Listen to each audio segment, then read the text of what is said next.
السلام عليكم ورحمة الله تعالى وبركاته.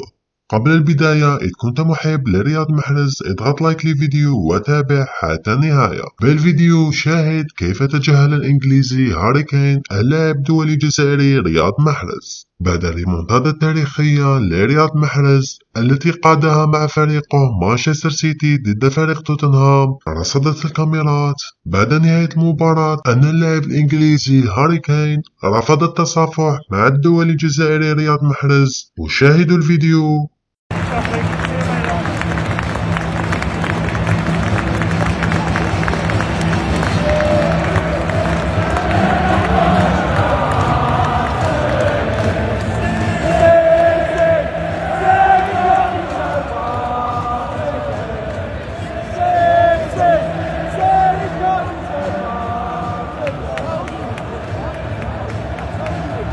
إذا كنت محب لرياض محرز لا تنسى الضغط على لايك للفيديو والاشتراك بالقناة لكي يصلكم كل جديد.